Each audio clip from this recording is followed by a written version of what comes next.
है ना, काल यानी कि टेंस, काल यानी कि टेंस, ठीक ना। काल किसे कहते हैं, कैसे कहता है काल किसे कहते हैं, ठीक ना। तो क्रिया के रूपांतरण को काल कहते हैं, क्रिया के रूपांतरण को क्या कहते हैं, काल कहते हैं, है ना। जिसका अर्थ कैसे होता है, कार्य व्यापार के समय उसकी पूर्ण या अपूर्ण की अवस्था होना, माने काम पूरा हुआ है या नहीं हुआ है, इसकी अवस्था को बताना कैसे कहलाता है, काल कहलाता है। क्या कहलाता है, काल, ठीक ना। देखो आगे, देखो कैसे कहता है, काल कितने भेद, तीन भेद, काल के तीन भेद, कौन कौन भेद, वर्तमान काल, है ना, क्रिया के निरंतर बनाए रखता है, जो वर्तमान में हो रहा है काल उसे कैसे कहते हैं, वर्तमान काल, ठीक ना। यानी क्रिया जारी है तो उसे कैसे कहते हैं, वर्तमान काल, ठीक ना। जैसे वह खाता है ना, यानी कि खाने का काम अभी कैसे है, शुरू हो गया, खत्म नहीं हुआ, ठीक ना। अच्छा, दूसरा है भूतकाल, कौन काल, भूतकाल, पास्ट टाइम, ठीक ना। जिस क्रिया से काम की समाप्ति का बोध हो, मैंने पता चले कि काम हो गया है तो उसे कैसे कहते हैं, भूतकाल। जैसे लड़का आया था, है ना, तेरे पहचाने था थे, चुका था, मैं खा चुका था, वह रो चुका था, तो इस समय कौन काल में हो गया, भूतकाल में। भविष्यत काल, तब भविष्य में होने वाली क्रिया को कैसे कहते हैं, भविष्यत काल, ठीक है। अच्छा, इसके बाद आता है इसको से कैसे क्वेश्चन आंसर, जैसे कि वह जाएगा, कैसे करेगा, जाएगा, है ना, तो वह जाएगा कौन काल में हो जाएगा, तब भविष्य काल में हो जाएगा, ठीक ना। तो इस तरह से इसको भी सेट मार लेना है। इसके बाद वाला भाग में देखो, ठीक ना, कि कारक, कैसे कारक, कारक कैसे कहते हैं, ठीक ना। तो कारक वाक्य में क्रिया और संज्ञा सर्वनाम के बीच जो संबंध बतलाता है उसे कारक कहते हैं। वाक्य में संज्ञा या सर्वनाम के बीच जो संबंध बतलाता है उसे कैसे कहते हैं, कारक कहते हैं। जैसे कृष्ण ने पांडव से कौरवों का नाश करवा दिया, है ना, संबंध बताया ना कि कृष्ण ने, किसने, तो कृष्ण ने पांडवों से कौरव का नाश करवा दिया, संबंध बतला दिया कि नाश करवा दिया कौन, कृष्ण, किसको से, पांडव से, ठीक है। यानी कि, है ना, संबंध बताता है। तो कारक के कितने भेद, तो 8 भेद, कारक कितने भेद, 8 भेद है, कारक कितने भेद, 8 भेद, ठीक है। पहला है कौन कारक, कर्ता कारक, कर्ता कारक किसे कहते हैं, तो क्रिया के करने वाले को कर्ता कारक कहते हैं, क्रिया करने वाला कैसे कहते हैं, कर्ता कारक, है ना। जिस क्रिया में सर्वनाम शब्द क्रिया के रूप में आता है, पता चले कि कौन काम कर रहा है तो उसे कैसे कहते हैं, कर्ता कारक। जैसे कि लड़का खेल रहा है तो में कर्ता कारक कौन है, लड़का। सूर्य चमकता है तो कर्ता कारक कौन है, सूर्य, ठीक ना। और दूसरा है कर्म कारक, कौन कारक है, कर्म कारक। कर्म कारक किसे कहते हैं, तो जिस पदार्थ पर कर्ता के क्रिया का फल पड़े उसे कर्म कारक कहते हैं, है ना। मतलब कि जो काम करता है, किसको, कौन किसके द्वारा काम किया जा रहा है ना, उसको पता चले तो उसे कैसे कहते हैं, कर्म कारक। जैसे कि श्याम को राम ने पीटा, श्याम को किसने पीटा, तो राम तो हो गया कच्ची कर्म, नहीं, राम कच्चा हो गया कर्ता, काम करने वाला, राम काम कर रहा है ना, पीटा किसको, श्याम को, तो श्याम हो गया कच्ची कर्म, ठीक है। श्याम को पीटा जाता है इसलिए श्याम को हो गया कर्म हो गया, कर्ता कर रहा है, कौन काम कर रहा है, तो राम कर रहा है, इसलिए राम हो गया कच्ची कर्ता कर। इसके बाद आता है करण कारक, कौन कारक, करण कारक, ठीक ना। करण कारक किसे कहते हैं, तो जिस शब्द से सहायता के व्यापार होता है, मैंने सहायता के बोध होता है तो उसे कैसे कहते हैं, करण कारक, ठीक है। इसको में से द्वारा या के द्वारा से बोध होता है, मैंने उसमें सहायता रहता है। जैसे कि मोहन चाकू से फल काटा था, चाकू से, तो यहाँ पर से का तो बोध हुआ, लेकिन चाकू पकड़ के काट रहा है तो हमेशा संबंध बना रहेगा, है ना। नौकर द्वारा भिजवाई, किताब किसके द्वारा भिजवाई, नौकर द्वारा, तो यहाँ पे नौकर द्वारा, तो द्वारा भी होगा चाहे से भी होगा, तो से द्वारा किसका चिन्ह हो गया, कारक, कारक, है ना। और इसके बाद संप्रदान कारक, कौन कारक, संप्रदान कारक किसे कहते हैं, तो जिससे क्रिया की जाती है और कुछ दिया जाता है या लिया जाता है तो उसे कैसे कहते हैं, संप्रदान कारक। संप्रदान के चिन्ह होता है के लिए अथवा को लिए चाहे के वास्ते, है ना। जैसे कि यह तुम्हारे लिए किताब है ना, यह वीडियो सभी के लिए है, तो के लिए लग गया ना, तो कैसे हो जाएगा, तो कौन कारक, संप्रदान कारक, ठीक ना। जैसे कि, है ना, राम ने राजू को गाय दी, राम ने राजू को गाय दी, है ना, राजू को संप्रदान कारक हो गया, को, है ना, राजू को लिए दिया, मैंने के लिए दिया। एक होता है अपादान कारक, कौन कारक, ये कौन वाला है, 5वां नंबर वाला, ठीक ना। तो संज्ञा सर्वनाम के जिस रूप से अलग होना या डरना या भय इस का पता चले तो उसे कैसे कहते हैं, अपादान कारक। जैसे वृक्ष से पत्ते गिरते हैं, तो वृक्ष से पत्ता गिरता है तो वृक्ष से तो जुदा हो गया, अलग हो गया, बेलगाव हो गया, तो इसे कैसे कहते हैं, अपादान कारक, है ना। और लखनऊ से आए तो लखनऊ को छोड़ करके आए, लेकर के आए, छोड़ करके, जुदा हो गया, विलग हो गया, तो अपादान कारक, ठीक ना। और इसके बाद आता है संबंध कारक, कौन कारक, संबंध कारक, ठीक ना। संबंध कारक किसे कहते हैं, तो संबंध कारक जिस संज्ञा सर्वनाम से, है ना, जिस संज्ञा सर्वनाम से किसी दूसरे शब्द का संबंध या लगाव जान पड़े, संबंध बतावे, तो उसे कैसे कहते हैं, संबंध कारक। जैसे कि राम की गाय चरती है, किसकी गाय चरती है ना, तो राम की गाय, संबंध बता दे कि गाय किसका है, राम का है, राम के है, यानी कि संबंध कारक हो गया, ठीक ना।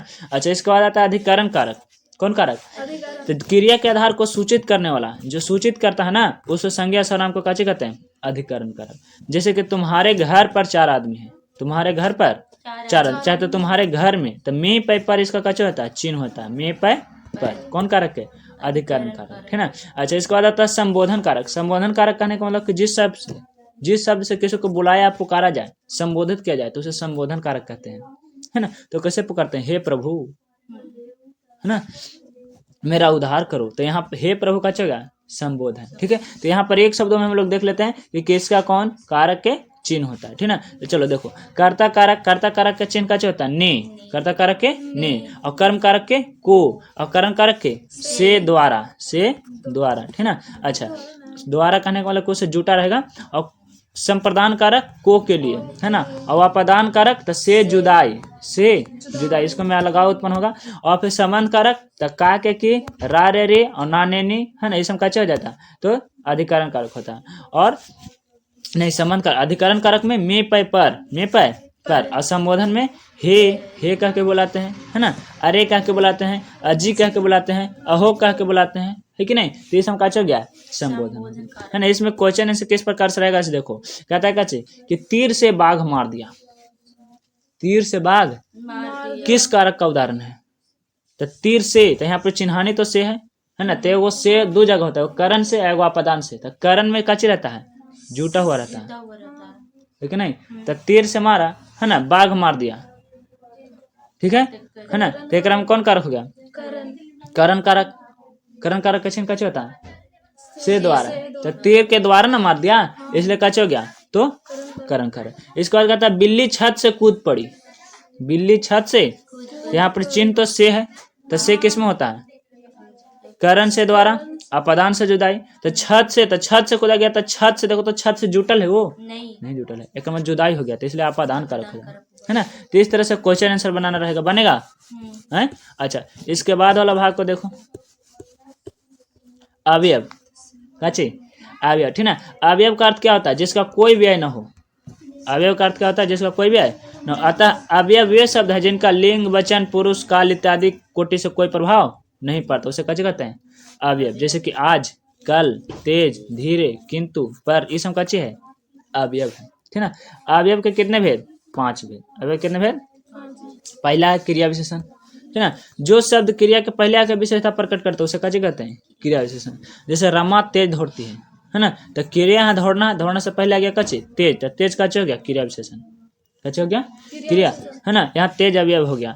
अच्छा, संबंध बोधक है। जो अवयव वाक्य में एक दूसरे को जोड़ने से संबंध बतलाते उसे कैसे कहते हैं? संबंध बोधक है। जैसे गणेश की बुद्धि, है ना, के आगे सभी नस मस्तक हैं, यानी कि आगे जो आया, है ना, ये कैसे हो गया? यहाँ के आगे जो संबंध बोधक है, जो जोड़ रहा है सभी को, है ना, ये कैसे हो गया?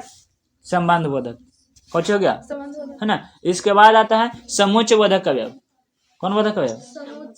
समुच्चय बोधक अवयव किसे कहते हैं? तो जब दो शब्द वाक्यांश या वाक्यों के द्वारा जुड़ते हैं तो इसे कैसे कहते हैं? समुच्चय बोधक अवयव। जैसे कि हमें अपने देश और अपनी संस्कृति पर गर्व है, तो दो शब्द जुड़ा, एगो हमें देश और संस्कृति से गर्व, तो और शब्द जोड़ दिया ना, तो और शब्द कैसे हो गया? समुच्चय बोधक, है ना। इसका कैसे था? जैसे में तथा जोड़ेगा, और जोड़ेगा, या, परंतु, बल्कि, ताकि, इसलिए, यद्यपि, की, ये सब कैसे हो जाएगा? समुच्चय बोधक। तो इसको याद रखना है कि कौन कौन होता है, और, तथा, या, बल्कि, ताकि, इसलिए, यद्यपि, की, ठीक है ना। ये सब कैसे है? समुच्चय। और एक होता है चौथा कि विस्मयादि बोधक अवयव। कौन अवयव? जो अवयव हर्ष, शोक, आश्चर्य, तिरस्कार तथा संबोधन आदि मनोभाव को प्रकट करते हैं उसे कैसे कहते हैं? विस्मयादि बोधक अवयव, ठीक ना। जैसे में कैसे आएगा? तो देखो, यहाँ पर चिन्ह विस्मयादि बोधक का अवयव है कि उल्टी आई जैसे लिखा रहेगा। कैसे लिखा रहेगा? निपात है ना। हाँ, विस्मयादि बोधक किसे कहते हैं? ठीक ना। अवयव में समुच्चय बोधक है तो दोनों के जोड़ता है, तथा, परंतु, किंतु के, ठीक ना। विस्मयादि बोधक में कैसे करता है? कि जिसे दुख है, सुख है ना, दुख सुख है, आश्चर्य तिरस्कार का बोध हो तो उसे कैसे कहते हैं? विस्मयादि बोधक, है ना। माने कि तिरस्कार का बोध हो, गुस्सा का बोध हो, दुख का बोध हो, ओह, है ना। इसको में चिन्ह कैसा रहता है? उल्टी रिकिम के आई रिकिम का चिन्ह रहता है, ठीक ना। जैसे आहा, कितना मनोरमा दृश्य है, माने कितना अच्छा दृश्य है ना। ओहो, बहुत दुख है। तो इस संबोधन में क्या होता है? विस्मयादि सूचक चिन्ह लगता है, ठीक ना। जैसे कि इसको में चिन्ह पहचाने के नियम रहेगा कि उल्टी आई रहेगा, कारण कैसे रहेगा? उल्टी आई इस प्रकार से रहेगा, इसे करके, तो समझ कि विस्मयादि बोधक कैसे रहेगा? इसे करके हमेशा लगा रहेगा, है ना। आगे कहता है निपात, कैसे? निपात अवयव वैसा अवयव जो वाक्य में किसी शब्द के पद पर लग करके विशेष अर्थ बदल देता है, अर्थ बदल देता है, तो उसे क्या कहते हैं? निपात कहते हैं। जैसे क्या आप भी मुंबई चलेंगे, वहां मत जाओ, है ना। यहाँ पर दोनों बात जोड़ दिया तो एक हम क्या गया? निपात। मत के जोड़ दिया ना, मत पर विशेष डाल दिया, इसलिए इसे क्या कहते हैं? निपात कहते हैं। ठीक है, तो यह था अवयव के 5 भेद। इसके बाद आता है इसका क्वेश्चन आंसर कि निम्न में कौन अवयव है? मौसम कि, बल्कि, कि, वह, कि, आप, है ना। तो इसको कोई अर्थ कौन नहीं निकल रहा था? बल्कि के, यानी कि बल्कि हो जाएगा। ठीक है, और इसके बाद कहता है कि अवयव के कितने भेद हैं? तो अवयव के 5 भेद हैं। कितने भेद हैं? 5 भेद। ठीक है, इस तरह से बन जाएगा। ठीक है, अच्छा इसके बाद क्या चाहता है? संधि। क्या चाहता है? संधि। संधि कैसे करते हैं? ठीक है, तो देखो संधि का शब्द अर्थ होता है मेल। संधि कहने का मतलब क्या होता है? जोड़। संधि मतलब क्या चीज? जोड़, मिला करना, मिल देना। ठीक ना, जैसे जल संधि, है ना, तो संधि कर देना। संधि है, संधि नहीं है। ठीक ना, संधि जब दो शब्द एक दूसरे से मिलते हैं तो मिलने के कारण जो ध्वनि उत्पन्न होता है, विकार उत्पन्न होता है, उसे क्या कहते हैं? संधि कहते हैं। उसे क्या कहते हैं? संधि 3 प्रकार के होते हैं। क्या प्रकार के? 3 प्रकार के। कौन संधि? स्वर संधि, है ना। स्वर संधि कैसे कहते हैं? जब एक स्वर से दूसरे स्वर का मेल होता है तो उसे स्वर संधि कहते हैं। जैसे विद्या जोड़ अर्थी, ठीक ना, तो विद्या जोड़ अर्थी में, है ना, देखो अंतिम में आ है, यहाँ पे अ है, तो दोनों को मिला तो क्या हो गया? स्वर संधि हो गया। ठीक है, रवि जोड़ इंद्र, तो रवि में ई है और इंद्र में भी ई है, तो ये दोनों का हो गया? स्वर संधि। ठीक है, और व्यंजन संधि जिसमें पहला व्यंजन शब्द जो है स्वर और दूसरा जो है व्यंजन, इसे क्या कहेंगे? व्यंजन संधि, है ना। जैसे दिक जोड़ अंबर, तो एक नाम देखो एगो हलंत लगा रहेगा और स्वर में कोई हलंत नहीं लगा रहेगा, इसको में हलंत लगा रहेगा, उसको में कोई हलंत। दिगंबर, दिक जोड़ अंबर, सज्जन, सत जोड़ जन, ठीक ना। और विसर्ग संधि, तो इसमें क्या चीज? स्वर या व्यंजन के साथ विसर्ग आता है। विसर्ग आता है तो उसे क्या कहते हैं? विसर्ग संधि। जैसे नमः जोड़ते, तो एक नाम का आएगा? विसर्ग आएगा, 2 बिंदु, ठीक ना, विसर्ग आएगा, तो विसर्ग की पहचान नहीं हो जाएगा? व्यंजन में हलंत, स्वर में कुछ नहीं, और विसर्ग में विसर्ग लग रहा है। ठीक है, जैसे कि यहाँ पर देखो कुछ प्रमुख के तालिका दे दिया गया है कि अलम जोड़ कार, है ना, अलंकार का होता है अलम जोड़ कार, अंतःपुर का होता है अंतः जोड़ पूर, ठीक ना, और तेवर का होता है अतः जोड़ एवं, है ना। इसमें से जो भी प्रमुख है, जैसे कि अभी हम बता रहे अहंकार, अहंकार का होता है अहम जोड़ कार, ठीक ना, अति आवश्यक, अति जोड़ आवश्यक, ठीक है। इस का बहुत ही महत्वपूर्ण, बार बार पूछने वाला है। ठीक है, इत्यादि, अति जोड़, इति जोड़ आदि, इत्यादि का इति जोड़ आदि, है ना। आशीर्वाद, आशी जोड़ वाद, ठीक है। तो इस समय काची कहते हैं, इसको एक बार पहले देख लेना है और इसके बाद काची करना, इसको सेट मारना। देखो सेट कहाँ पर क्वेश्चन शुरू होता है?